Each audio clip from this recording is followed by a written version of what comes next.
My name is George Galloway, presenter of Kalimahorra on Almayadeen television. Morning to you.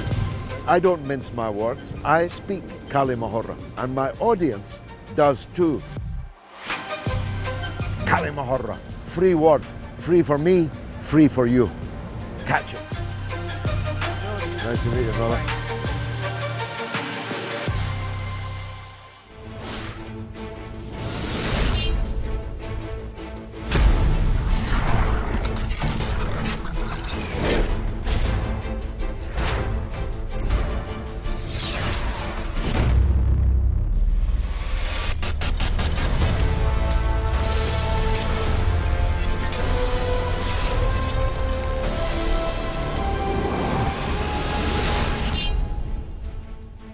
Welcome to Kalimahorra with me, George Galloway, on Almayadeen television, coming to you from London, but discussing Taiwan, China, and the United States of America. The question we are posing is, how big a price will America pay for the egregious, gratuitous offence to the People's Republic of China by the visit of Nancy Pelosi, the third most important person in the American state? I know it's hard to believe, but it happens to be true. After President Biden, Kamala Harris, comes Nancy Pelosi. Therefore, offending not just the international legal principle of one China, agreed by virtually every government in the whole world to be their own policy, but offending the national integrity, the national sense of themselves, of 1.5 billion Chinese people, and many more around the world. This was a slap in the face to China. No one should be in any doubt about that. China responded verbally, rhetorically, in the fiercest possible terms, especially before the fact. The president of China, Xi Jinping, said that he who plays with fire runs the risk of being burned. In the end, the only thing that was burned was the marine life around Taiwan, because China's onshore batteries fired many a salvo, that's for sure, but all of them landing harmlessly in the sea. That might not be true when the American fleet arrives in the Taiwan Straits. This is, if you like, a double slap for China from the United States. I was just recalling what we call the Amethyst incident and what the Chinese call the Yangtze incident in 1949, when the British warship Amethyst was sunk by the batteries on shore of the People's Liberation Army and the Red Navy in its first real international encounter, dealt swiftly with the British assault to the sovereignty of China by the sailing of a Royal Navy warship down the Yangtze. Well, maybe this will happen again, but probably not. China may well have decided that revenge is a dish best eaten cold, and if so, they have many tools with which to lever it. The Chinese economy, already the biggest manufacturing economy in the whole world, soon the biggest economy in the whole world, maybe even now, but not admitted. China is moving on up, whilst Europe and North America is sinking further down, not least because China is in no way involved in the economic warfare launched by Western countries against Russia over the Ukraine. China is building roads, highways, railways, airports, infrastructure of all kinds all over the world, not just in Africa, but Africa is the one the Americans perhaps fear most. The United States is building nothing at all, can build nothing at all, even in its own country. Its own infrastructure, bridges, roads, all kinds of civilian infrastructure is crumbling, often dangerously, while China goes from strength to strength, building super fast railways and the super fast broadband that comes in its wake. The future, therefore, belongs to China, not the United States. But What if the United States is prepared to gamble all on breaking China before it overtakes it? That is a question that occupies many people. Undoubtedly, many people were sorry to see Nancy Pelosi land somewhat unsteadily on her feet without being intercepted when she could actually have been. But it would have provoked a real international crisis, perhaps a military one. Pelosi was accompanied by a fleet of American warplanes coming from their bases in Japan. Any attempt to interdict the flight might well have led to a military collision between two nuclear-armed superpowers. The United States evidently was ready for that. China evidently was not ready for that, or perhaps was merely postponing the date. What price, then, will the United States pay for this latest insult to China and the latest breach of the One China policy? Well, at the moment, they look to be purely economic. Chinese investment in the United States economy, well, slow, may even be put on hold, may be scrapped altogether.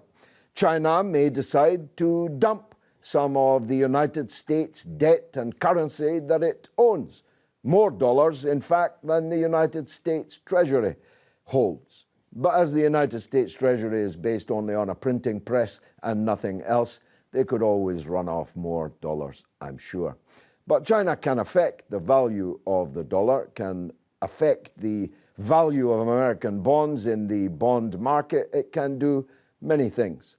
But these two behemoths are surprisingly interdependent. The US cannot really afford, unless it's going to go to all-out war, a breach with China.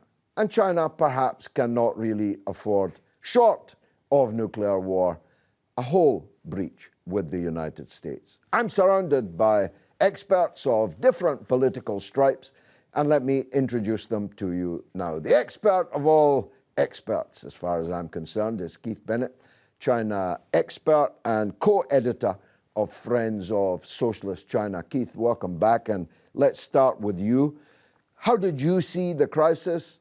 How do you think each side handled it? Right, that's an interesting question.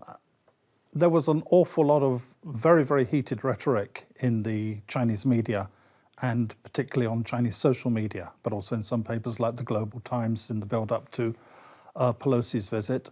I never thought that the kind of more, shall we say, extreme suggestions would be carried through, because as you intimated, that could have easily triggered a war that could easily have turned into a nuclear war. But there was undoubtedly some disappointment among public opinion in China that the initial response when Pelosi landed was not what perhaps people were hoping for. And I think that's a very important factor to keep in mind, that consistently in the West, people don't take public opinion into account in China, and public opinion in China is very vocal and very organized on social media. And people in China feel intensely and emotionally about Taiwan in a way that it's actually very hard, I think, for people in the West to actually appreciate just how deeply they feel about it.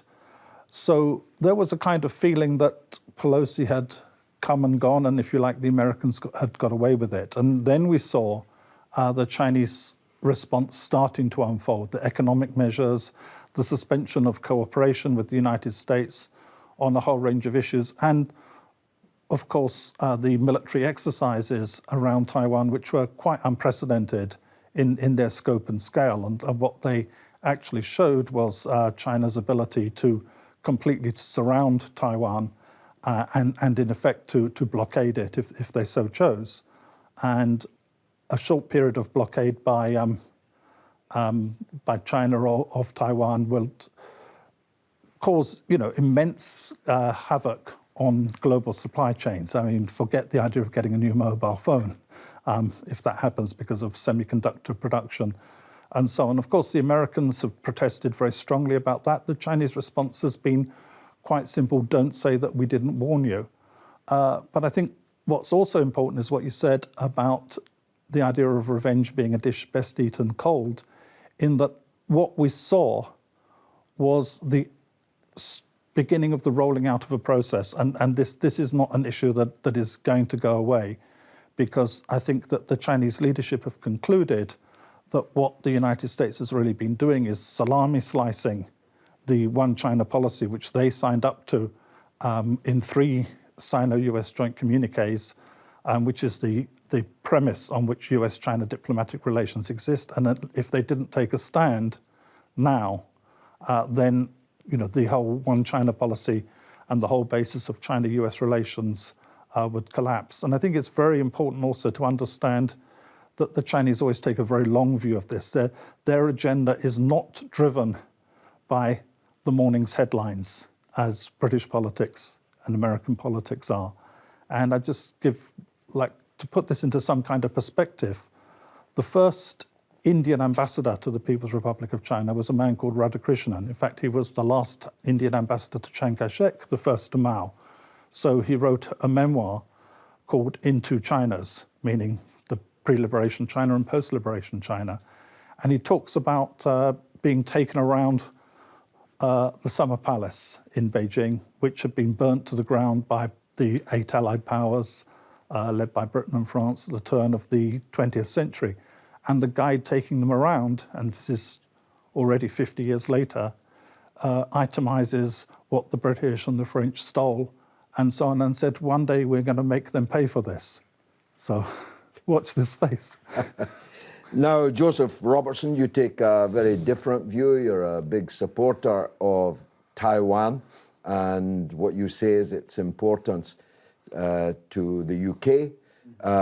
Your policy is different to the British Conservative government, at least on paper, but then you are from the Orthodox Conservatives group and are the strategic director of it. So give us your Orthodox Conservative perspective on these events. Sure. Well, I mean, I have a slightly different perspective on Taiwan-Chinese relations, which is that Taiwan is China and the People's Republic of China is the breakaway.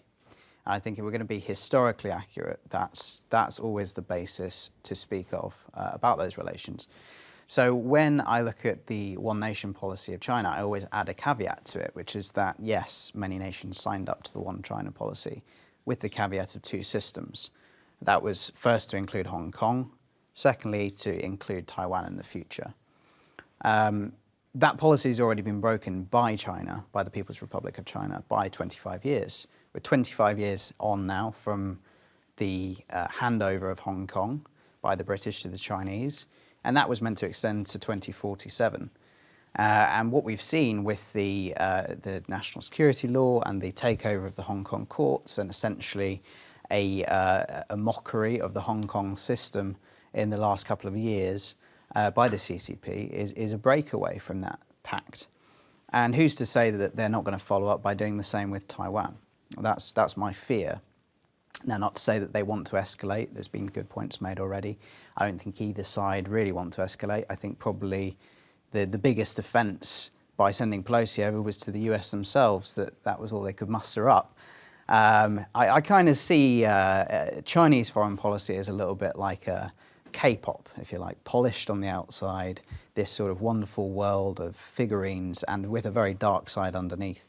And I see US foreign policy as a bit more like Ozzy Osbourne, lovable rogue, seems a bit fierce, but really stumbling around like a drunk behind the scenes. And I think this is the dynamic we've got going on the world stage now. Both are a little bit unstable in different ways. China is definitely economically on the up, probably going to surpass the US, but it's got its own issues at home. By constantly forcing more lockdowns on its people, by constantly pursuing the zero COVID policy as a means, I think, to stress test its population in case of any confrontation. We've seen that take an economic dive in some areas. And I think both are equally vulnerable right now. We could see a balance of power flip in the next 5 to 10 years. But I think the reality is that China's broken promises, mainly which affect the British, and by virtue of the fact that the West operates as an alliance of some sorts, therefore has overstepped with the US. Do I think that the US are capable of contending with the Chinese? Absolutely not. I think that they have taken a back foot for too long. They had a brief revival under Trump, and now they're sliding away again into probably what will be insignificance in 50 years from now. Let's hear from Alexander Mackay, a podcaster, host and political activist, host of Red Star Radio podcast. Alexander, welcome. Thank you for having me. Always good to be here. Did this trip come out of the blue? Did people think that Nancy Pelosi was bluffing? Well, George, it didn't come out of the blue. I mean, it's a escalation of a series of decisions made by the United States government over a number of years now to try and find pressure points to apply to the Chinese government. They tried to apply pressure to China over the situation in Xinjiang, the so-called Uyghur genocide, a lot of allegations that they never proved. They tried to create a situation or exploit a situation in Hong Kong for many months in 2019. And now they've moved to trying to exploit the tensions that do exist between the People's Republic of China and Taiwan. And the aim really is to slow down or stop Chinese growth by creating tensions and contradictions within China itself.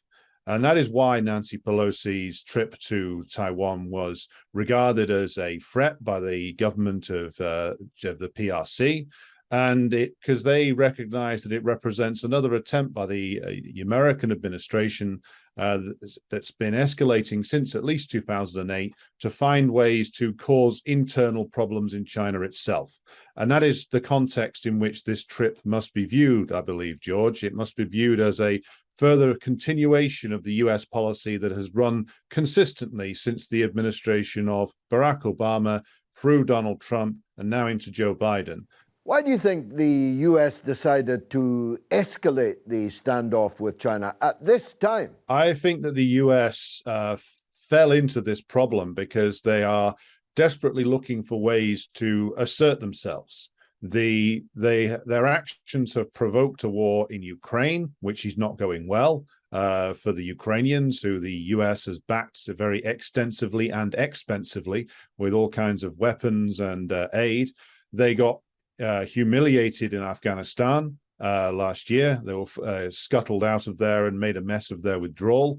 The US has been looking for ways to assert itself again. And so therefore, when Pelosi announced a number of months ago now that she was looking to go to Taiwan, suddenly this became a US political issue whereby Pelosi first said she had COVID and couldn't go, then she could go again.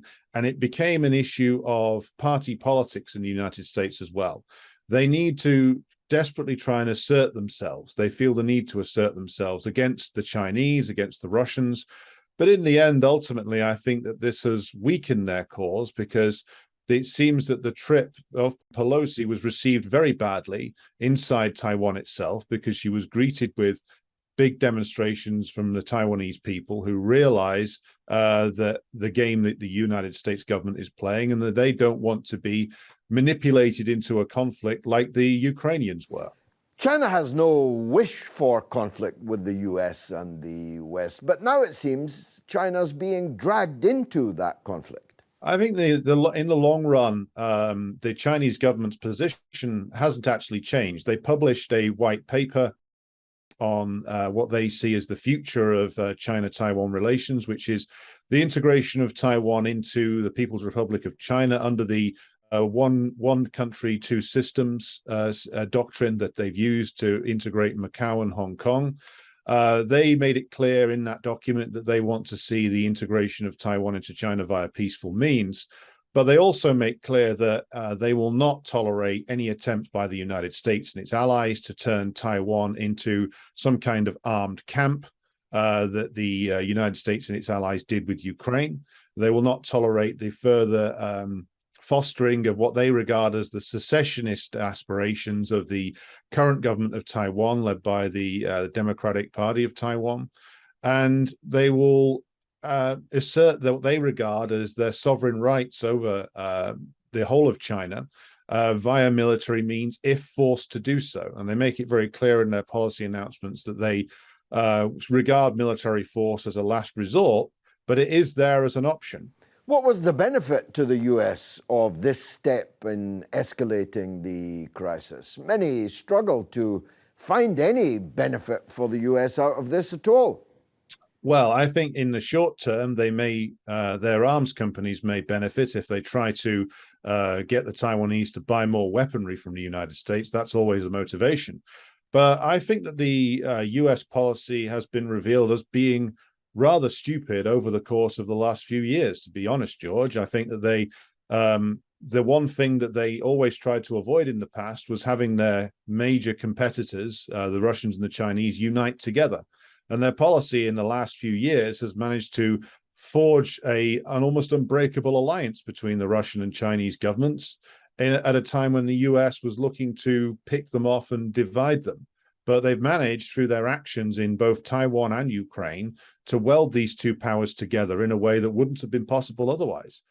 Professor Michael Dutton, Professor of Politics at the Goldsmiths University in London, and also a joint professor with a Chinese university.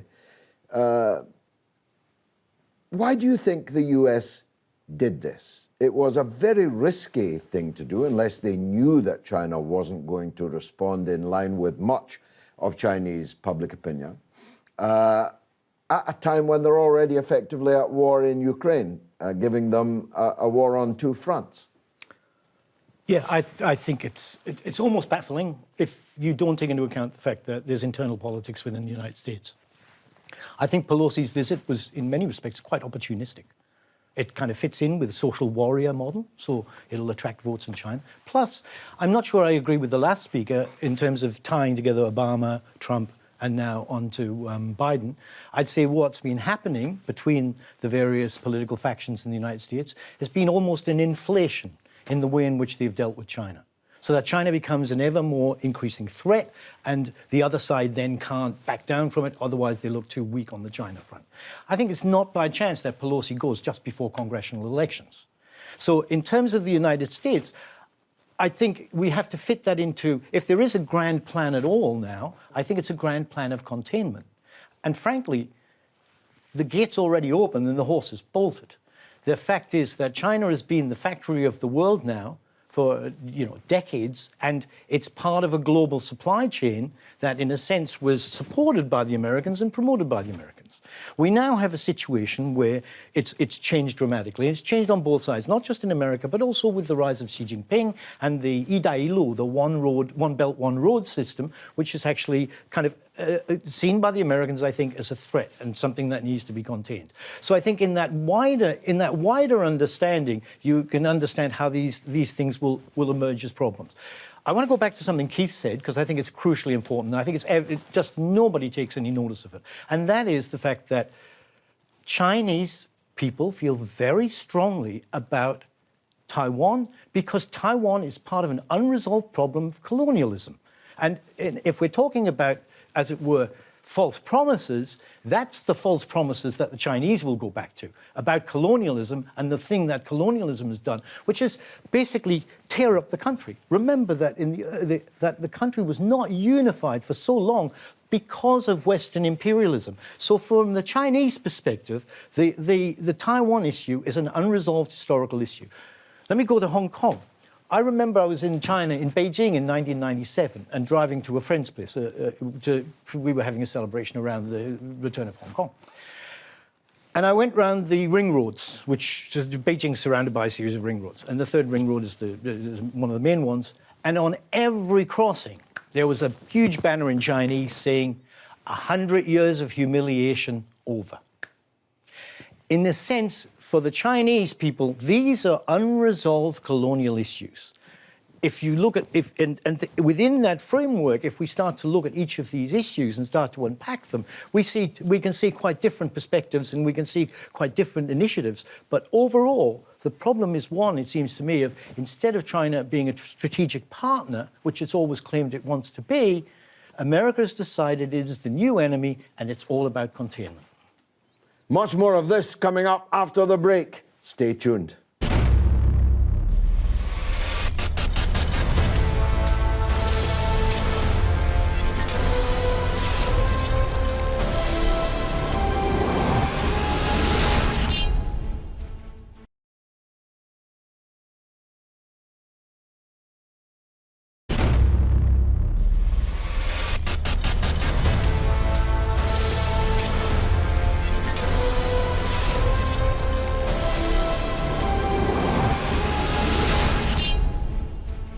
You're watching Kalimahora with me, George Galloway, on Almayadeen television, coming from London, discussing China, the United States, and Taiwan. Let's cross to the United States and speak with Scott Ritter, former United Nations weapons inspector, former intelligence officer in the U.S. Marines. Scott, welcome to the show. Okay, well, thank you very much. Did Nancy Pelosi go to Taiwan of her own volition? It's clear that Nancy Pelosi has had sought to go to Taiwan for some time. I think her original travel plans were back in April, but she was precluded because of COVID. When she made it, when she announced that she was planning to undertake this trip in August, she was told by people straight up, including the President of the United States, don't do this, don't go. But she is, of course, the Speaker of the House. She's number 2 in the line of succession. She is a senior member of an independent branch of government.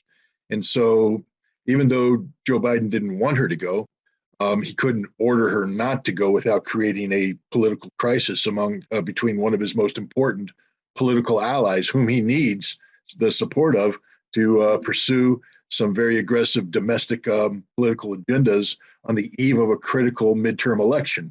So, I mean, yes, Biden could have ordered the military not to provide her with an airplane. He didn't do that. He instead said, the military doesn't think it's a good time for you to go.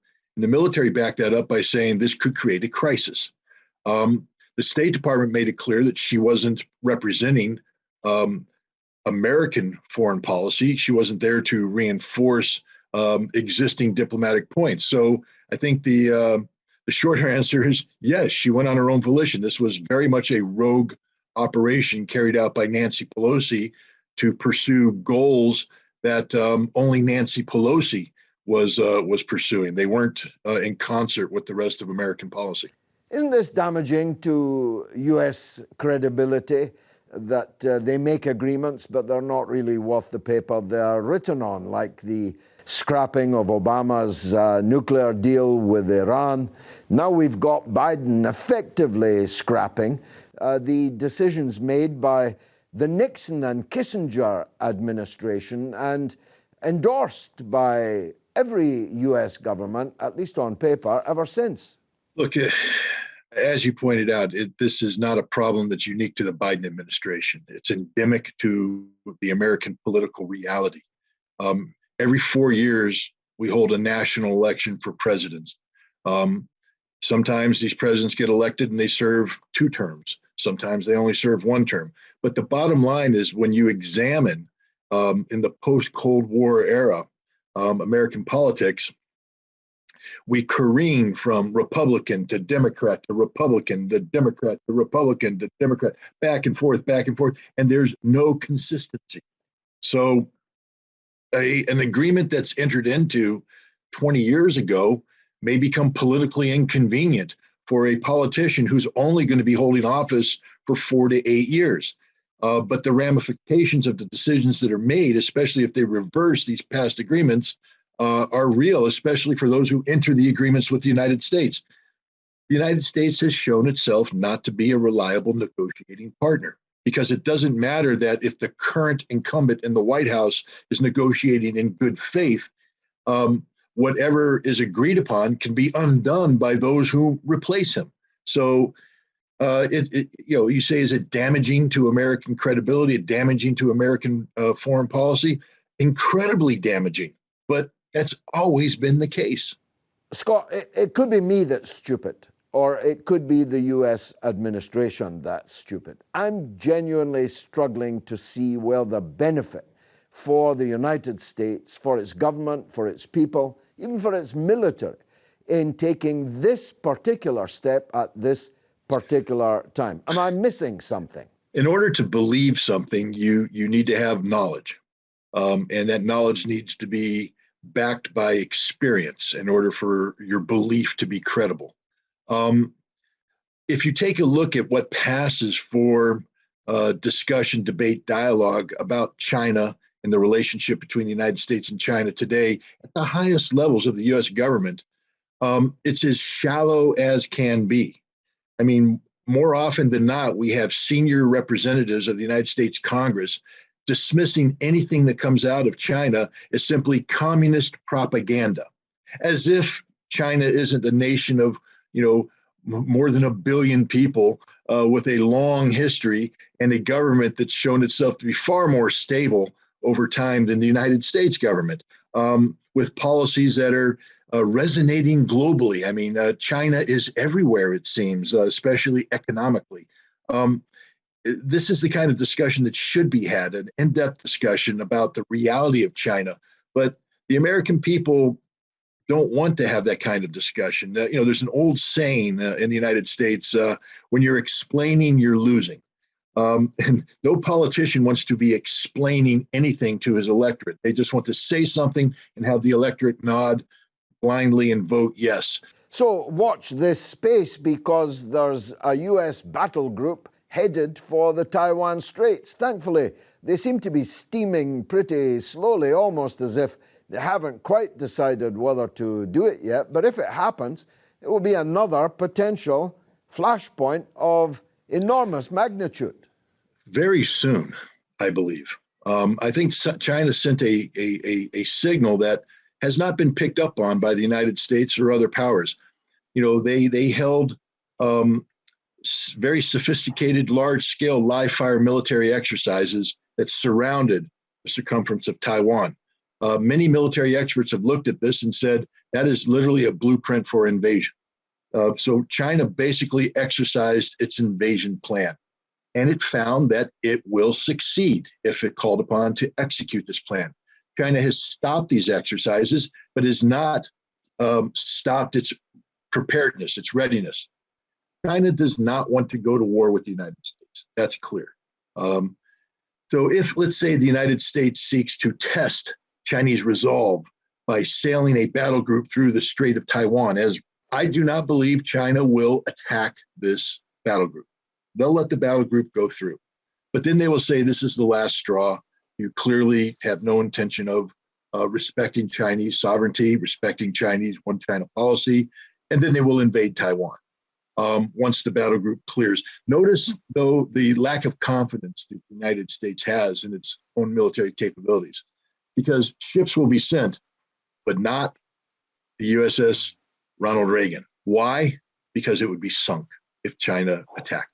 The bottom line is the US fleet cannot survive in a combat situation near Taiwan. China has accumulated sufficient military capabilities, primarily in the force of precision missiles with hypersonic warheads that will defeat any defense system the United States has, and they will sink every ship in the US flotilla. We know it, China knows it.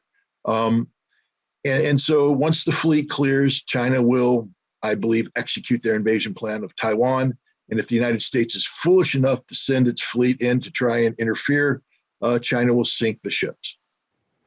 Keith Bennett, what, apart from that remarkable ending, Scott Ritter was saying is that deals with America, agreements with America, are not worth the paper that they are written on. And we've seen that over the Iran nuclear deal. We're now seeing it surely over the one China policy. China concentrates on reiterating over and over that America is committed to a one China policy. And the US responds robotically, yes, we are committed to it, but they're not in practice. So the question is, at what point does China say the US is going to ratchet up tension over Taiwan until the point that it actually takes military action against us? So will China take preemptive action like Scott Ritter said? Well, the honest answer to that is I don't know. And Scott was very definite in his views, but I suspect he doesn't know either. I mean, there's a clear danger of escalation, perhaps of miscalculation on one side or the other, which could create a new reality. If you look at history, most wars don't start deliberately. They, as was the book that was produced for the 100th anniversary of the First World War, talked about sleepwalking to war. And there is a danger of that. I mean, the Chinese have always been absolutely clear that they will not renounce the possibility of the use of force to resolve the Taiwan question, but they have also said that that is not their preferred solution, and they would see it very much as a last resort. And those things relate to formal declaration of Taiwan independence or similar moves on the part of the United States. So we're going to have to wait and see. But where I think Scott is absolutely right is that if the United States goes ahead and sails this big flotilla through the Taiwan Straits, quite possibly the Chinese will let it pass. They might buzz some aircraft over it. I don't know. None of us know that, but they will not. They will not let it go, because what I think the Chinese have shown in their response to Pelosi's visit is that the days of them just turning the other cheek are well and truly over. Professor Dutton, the apocalyptic vision painted there by a former intelligence officer in the Marine Corps, a former United Nations weapons inspector, that would knock the Yangtze incident into a cocked hat, wouldn't it? It's one thing sinking a decrepit old steamer of the declining Royal Navy, of the dying British Empire. It would be a different thing to fire on the US Navy in its pomp, even without the SS Ronald Reagan. I think each one of these moves that are being made are escalating things to a dangerous degree, and I agree with you. You can sleepwalk into a problem here. I think the best thing that can happen is to ratchet this down as quickly as possible. Because it seems to me, in fact, the more you do this, it seems like toxic masculinity to simply prove who's got a bigger fleet than the other one. It's a crazy moment which actually needs to be ratcheted down. The fact is that that entire period from the time Nixon did the deal with the Chinese and the idea of a strategic ambiguity or whatever came into effect, this has been a long time when we should have been talking about how to resolve this issue peacefully. And it's got to the point now where China has grown, it's become a powerful, as you've said, it's become a powerful world power. And as a consequence, it is asserting its sovereign right. What it sees as its sovereign right to hold its country together.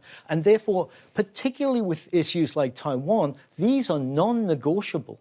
And the Americans have to start to wake up to the fact that they need to deal with this issue differently and cannot deal with it militarily, because I think we just need to look. It's not called the South China Sea for nothing. It's next to China, not next to America. It is part of China.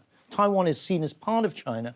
And as a consequence of that, the Chinese will not brook any opposition to the idea that Taiwan is part of China. And as long as America constantly insists on trying to make this and push it militarily, we are going to be in a position where we chance a world war and we chance extinction. I think it's really dangerous. Well, you would ratchet it down unless you viewed China as an existential threat that must be stopped at one point. And if China knows that the US regards it so, then the only remaining question is who will take the initiative. Do you bide your time until the US decide that they're going to decisively stop you, or do you act when you can? I could make an argument, I don't speak for China, of course, that this is the best possible time to confront the United States. It's bogged down in the Ukraine. I could make an argument that China should sink the SS Ronald Reagan, which might be why they're not sending it. Yes, but if you made that argument, you'd also be courting like the extinction of the world. I mean, this could blow up into a world war. China will not back down from Taiwan. The bottom line is it will not back down on that issue. And we have to figure out a way to deal with that issue, and it should have been dealt with earlier. And it should have been dealt with, frankly, by people sitting around a table and trying to figure out a way forward. Yeah, but you say that, forgive me, with all respect, as if this were an academic thing. Yes. Taiwan is being used by the United States to weaken and block China. They don't care. Joseph cares about the Taiwanese, but Joe Biden doesn't even know them. Pelosi Jr., who accompanied his mother on the trip and is on the board of 2 lithium companies, and it was purely coincidental that Taiwan is the biggest exporter of lithium. But leave these little personal interests aside. This is not about finding a solution to Taiwan. Taiwan is merely a stick, a weapon against China, isn't it? Look, I'd like to take you back a few years. To answer that, I'd like to take you back a few years. We are now talking about containment of China, about the potentiality of a world war. Remember back when Cameron was bringing Xi Jinping around and it was the golden era. We have moved from that golden era when people could actually talk to one another and actually try and negotiate a way forward to one where now China has become an enemy. And it's been creeping up essentially, it's happening in Australia.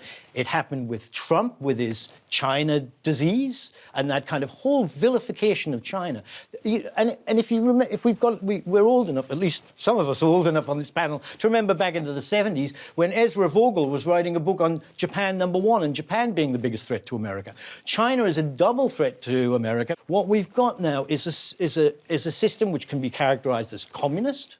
It can be characterized as Chinese, and it can be and foreign, and a threat to America. So that existential threat is one that's essentially been hyped up over the last few years, at the same time that Xi Jinping has been launching the One Belt, One Road. So it's in a sense, it's actually more than a perfect time. It's a perfect storm. Joseph, apocalypse now? Do you agree with Scott Ritter, or do you agree with Professor Dutton that we need to talk everyone down from the tree? Well, I think the thing to make clear here is that the apocalypse that is happening is at home. And one thing that the Chinese have in their advantage in this situation is a stringent moral compass.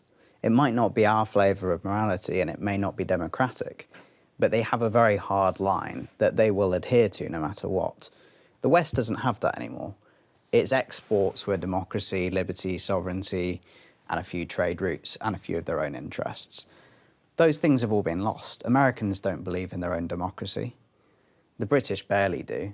I mean, the latest Tory leadership campaign is all we need to know that essentially things are stolen from people over here.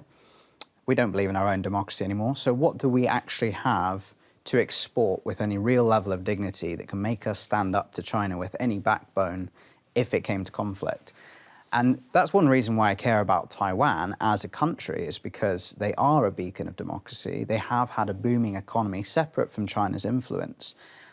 They have become one of the largest exporters of semiconductors, as we know, of lithium, of things that are important to the Western economy. And they've done that completely outside of all the globalist structures and initiatives that the West use to implement their own agendas around the world. They're not part of the WHO.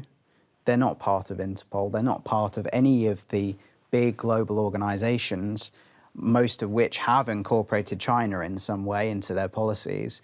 And they're doing things by themselves with a democratic mandate from their own people as a sovereign nation. Do I think Pelosi should have gone there purely based on her own interests? No, I'm not here to defend US foreign policy. I think it was a terrible idea.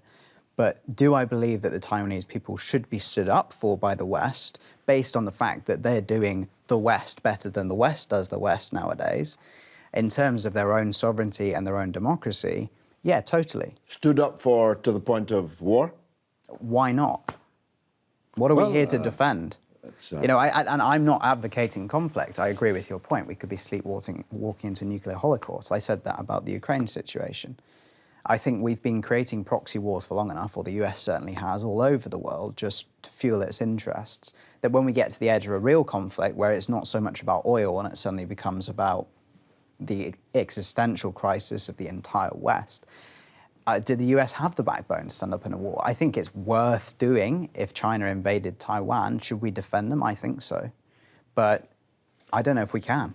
You're the first person in my life that I have ever met that is ready to face the extinction of the human race for Formosa.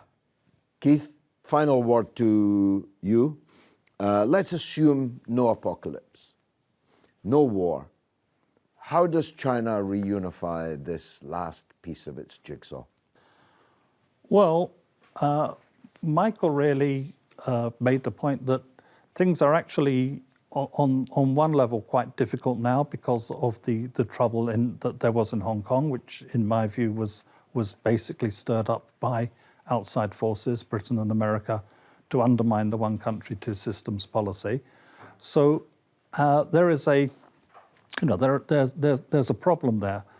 But what's missing, and what's missing in what my friend over there just said, is that one of the reasons why Taiwan's economy has been doing rather well is that by far its biggest trading partner is mainland China. And at least in pre-COVID times, millions of people cross the Taiwan Straits every year. Taiwan has massive investment on the mainland. There are hundreds of thousands of Taiwanese people on the mainland living, working, having families, running businesses, studying, and so on. And this process was really going quite well. I mean, people forget because memories are very short in the West, but in 2015, Xi Jinping and the then leader of Taiwan, Ma Ying-jeou, had a pretty cordial meeting in Singapore and reached a whole lot of agreements. And it's only then when the Democratic Progressive Party came in that they've wrecked that and brought us to a situation which could be the edge of war. But what they're doing doesn't represent the interests of everyone in Taiwan. But China's proposal for one country, two systems and peaceful reunification is still on the table. But one thing which I think has been touched on during this discussion, one thing that's really not negotiable is that China, no matter what, when it comes to it, no matter what the cost, will not back down on this question of reunification, because it is the final piece in the jigsaw, if you like, of returning China to basically the place that China held in the world through most of recorded history. If you look at the last 2,000 years, China was the leading economy in the world in about 16, 17 of the last 20 centuries. And this century of humiliation, which began with the British smuggling drugs into China and leading to the first Opium War in 1840, this century of humiliation, the final undoing of that and the realization of what Xi Jinping calls the great rejuvenation of the Chinese nation is the reunification of Taiwan with the motherland. And if it means, war with the United States, that's the last thing that China wants to see, but they won't back down from it. And I just finish with, again, based on some of the things that Michael was saying about his experiences in China, there's a book by a British businessman called Tom Clissold, who's lived in China for many years, and he recounts going to a small remote village in China, and a little boy of 6 or 7 realizes that he's from Britain, and he comes up and says, "You're the people responsible for the Opium War." Now, no one in British schools knows about the Opium Wars, but in China they do. In China, they do. They have long memories, and they quite like eating the dish called revenge cold. I've been George Galloway. This has been Kalimahora. Thank you for watching.